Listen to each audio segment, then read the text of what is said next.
On December the 11th, 2004, Meika Jordan was born to Jordan and Kyla Woodhouse. Jordan and Miss Woodhouse had a second child before separating in 2009. Jordan subsequently became involved in a relationship with Marie Magoon, who was his common law wife at the time of Meika's death. On November the 13th, 2011, the day before Meika's death, Meika was residing with her father, with Marie and her two younger siblings. At 7:18 p.m., Marie called 911. When first responders arrived at the residence, Meika was not breathing and had no pulse. She was transported to hospital, where she died less than 24 hours later. At the time of her death, Meika was 3 foot 10 inches and weighed 46 pounds. Now, sometime before the evening of November the 11th,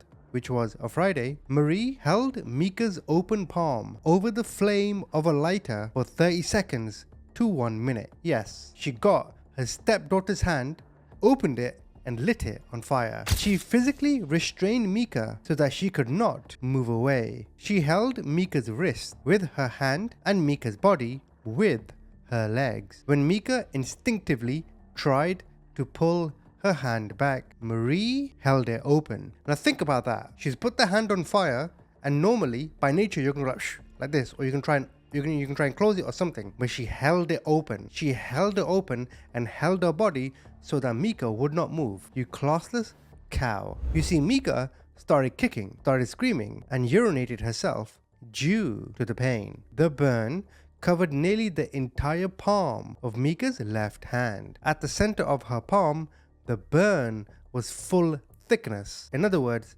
3rd degree. Although the burn would have destroyed sensation in the severely damaged areas, Meika would still have felt pain at its perimeter and with movement of her hand. Her hand would have required surgery to heal. Now, on Thursday, a computer in Marie's residence was used to search the internet for information on burn treatments. Now, a few days later, on a Saturday, shortly after midnight, Marie called Health Link for medical advice on treating Meika's burn. She lied about the extent and cause of the burn. The burn was problematic for Marie. Meika and her siblings were scheduled to spend the weekend with their mother, and that day, Jordan sent his ex a text asking if he could keep the children longer, because he claimed that Marie had left him and he wanted to be with the children. At the same time, Marie also sent a text to his ex confirming Jordan's claim. You see, all of these claims were on purpose. They did not want Kyla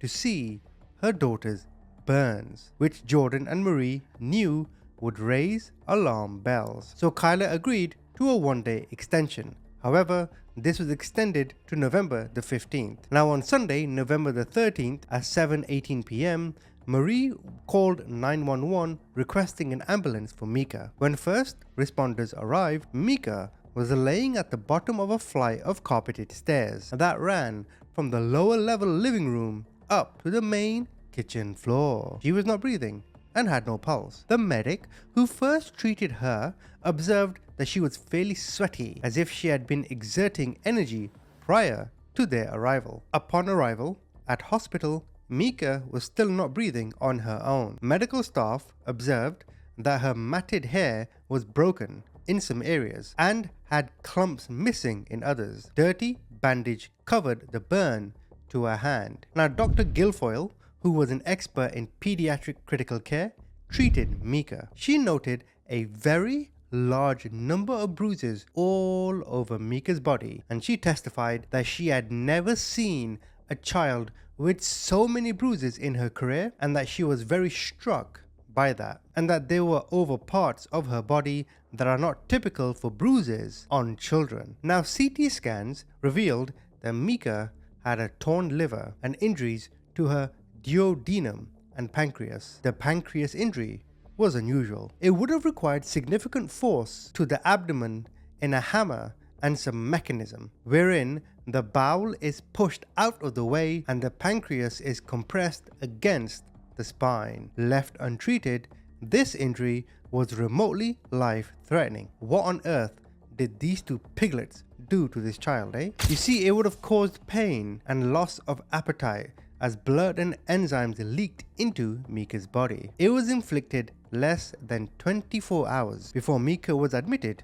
to hospital. CT scans also confirmed that Meika had a bilateral subdural hematoma and cerebral swelling. She had at least 5 separate significant impacts to her head. There was one to the center of her forehead, one to her left ear, one to her right ear, and 2 to the back of her scalp. And in hindsight, the burning hand, what the hell else went on, eh? The cerebral swelling arose from at least one of these impacts. Doctors could not determine which one or more. The swelling arose between 1 and 8 hours before paramedics arrived. Left untreated, this injury could lead to cardiac arrest and cessation of breathing. Now, Dr. Mahoney, who was also an expert in pediatric care, began treating Meika the morning after her admission. She was so alarmed by the extent of Meika's bruising and injuries that she arranged for them to be photographed. She testified that it looked as though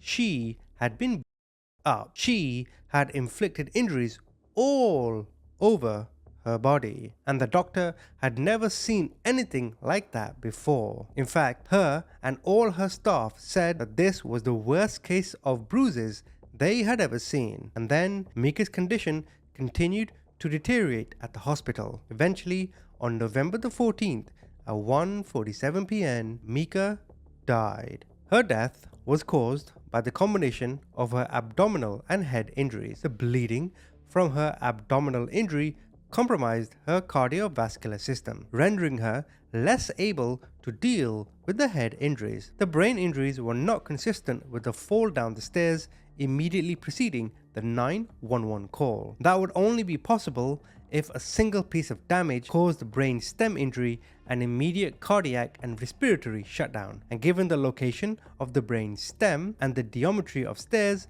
this was unlikely. Furthermore, the remaining pathology was not consistent with a single severe blow to the head causing sudden death. Doctors could not say which came first, the abdominal pain or the head trauma. After the head trauma was caused, there was no possibility that Meika would have appeared normal and healthy until a sudden collapse. She would have gradually deteriorated and lost the ability to verbalize and communicate. In at least the hour before her complete cardiac arrest, Meika would have been listless, groggy, fatigued, unable to respond to painful stimulus, and experiencing difficulty walking stairs. She would not be able to run stairs, although she may have been able to stagger and try to run if forced. Now, Marie's only explanation for the injuries was a quick fall down the stairs immediately when she called 911, and the medical doctors advised police this would not explain Meika's injuries. So then a lengthy investigation followed, including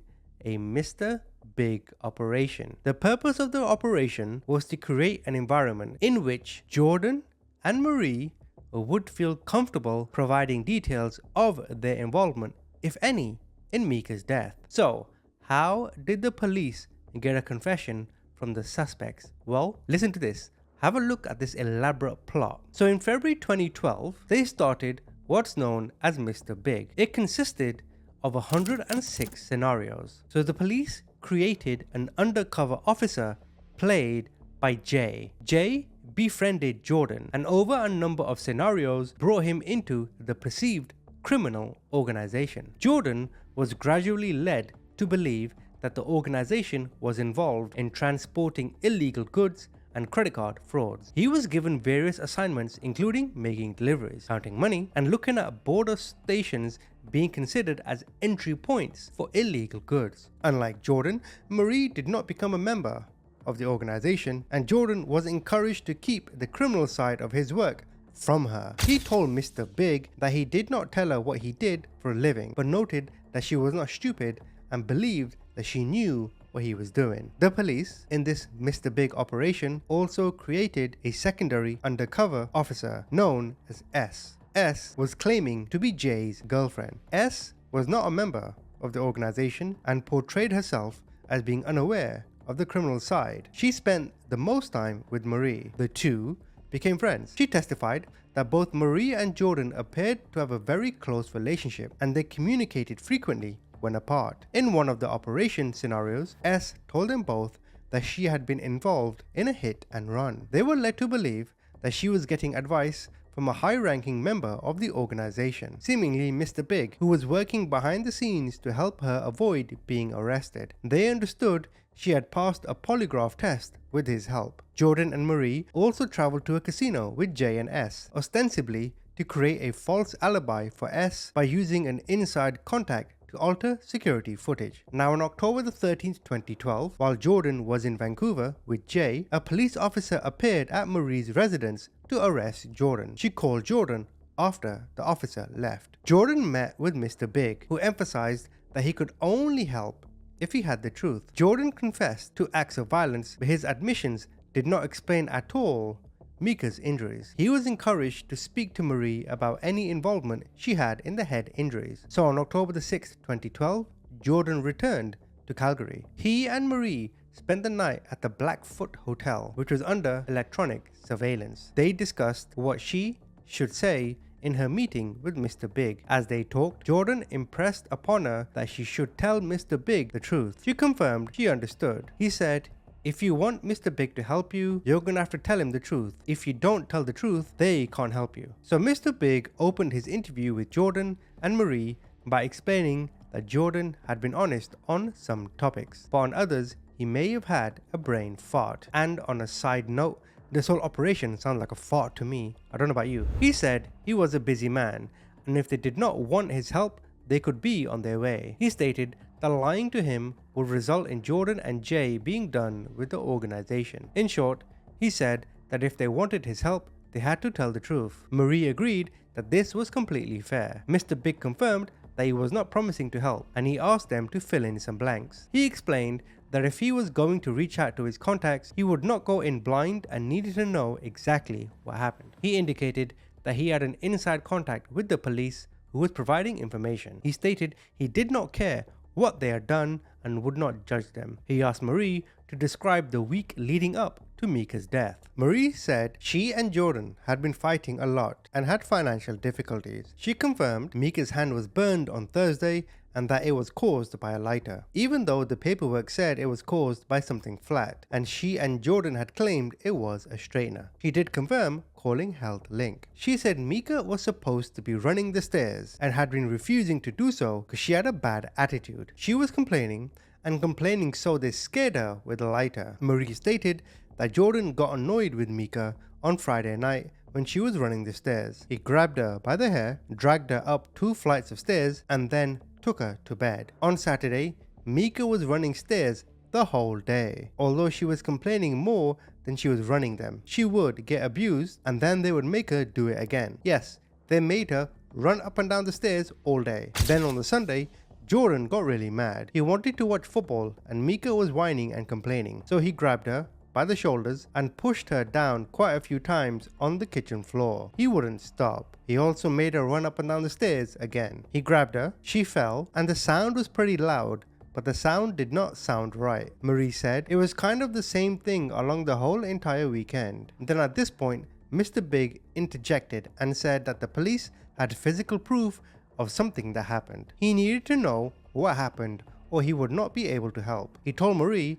that she should not speculate or just tell him what she thought he wanted to hear. She admitted some lesser assaults such as pushing and shoving Meika, bending her fingers back and pulling her ears. Mr. Big told her that Jordan had said she was dropping Meika on the tile on her head. She told him she had seen Jordan shoving and pushing Meika into the tiles. She stated that Jordan had also grabbed Meika by the ankles and dragged her up and down the stairs to show her how to do it. She could not remember if Meika ate at all on Sunday. The conversation turned back to the burn on Meika's hand. Marie confirmed she was holding Meika's wrist. When Mr. Big repeated that the report attributed it to contact with the flat surface, she insisted no, it was a lighter. She said she thought Meika was screaming because she was actually getting scared and never thought she'd be hurting her. You muppet, her hand's on fire. What else did you think? Marie confirmed that Meika had a frenulum, but said she had no idea how that could have happened. Mr. Big asked if Meika was complaining at all on Sunday. Marie responded that Meika was complaining that she was hungry,